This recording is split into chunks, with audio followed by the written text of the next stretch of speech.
Today we are at an undisclosed location looking at a property.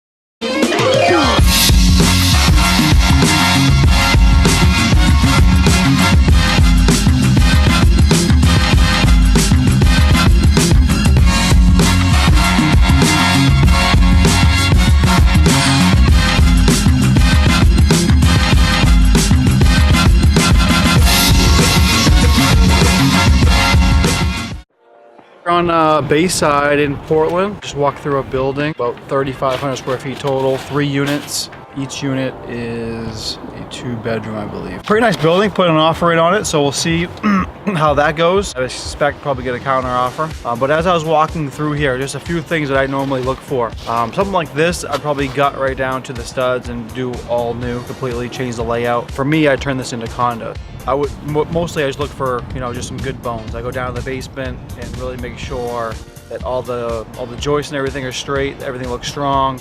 There's no cracks or anything in the foundation, no water in the basement. Really look around and make sure everything looks structurally sound. I'll be taking it down to the studs anyways. As far as like boilers and electrical and stuff like that, doesn't really matter too much to me since I'm gonna be changing all that anyways.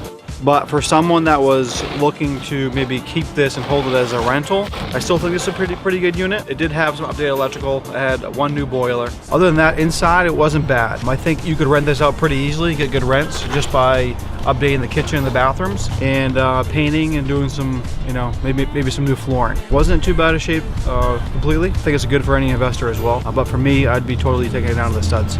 If you were to hold on to this building and, you know, maybe for a long-term rental, if you wanted to live here, depending on, you know, the level of rents you want to get, I think that you could put probably 10 to 20,000 into, you know, each unit. I think 50,000 into this building would really make it really nice, and you could redo pretty much everything. Update the boiler, redo all the kitchens, bathrooms, paint it all out, some nice flooring, maybe clean up the outside a little bit.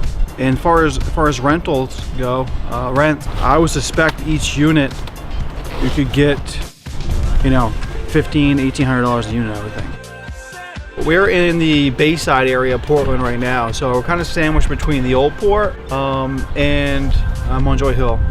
This area here is becoming very desirable, only because, you know, the high prices on the hill are coming down this way.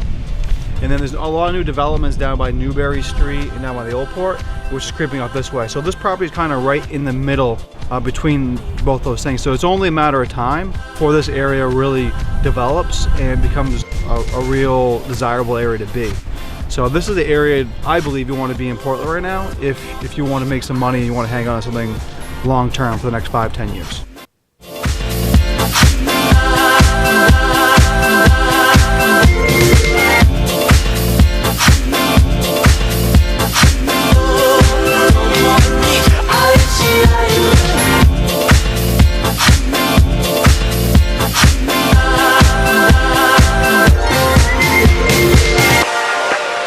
Back over here to Mountain Road Flip property, which means people over here this morning and kind of looking at everything. We're working on a little bit of demo.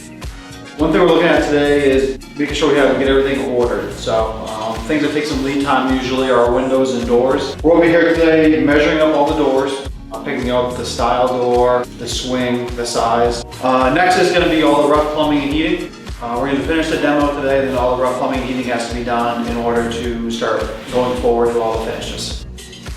Yeah, so in any house that I go into, usually the things that are going to get most money back are going to be your kitchens and your bathrooms.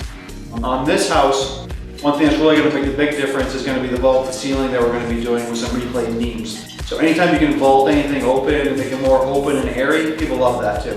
As far as finishes in the kitchen, I try to keep everything pretty light. I usually go with a white cabinet, possibly a gray island, and I like to go with a light, almost a white granite as well. Stainless steel appliances. I like a nice, like a Subway backsplash. It kind of gives that Maine kind of a coastal cottage feel.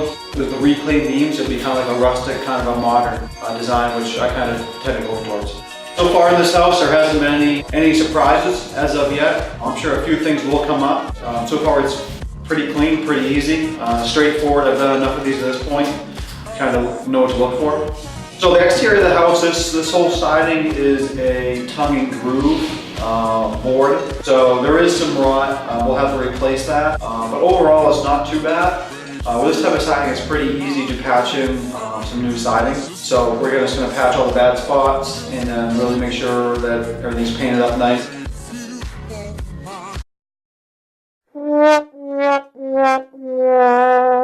So I didn't end up getting the offer over there to that property in the Bayside neighborhood, but we're still in negotiations. So I'll keep you informed of where we end up on that.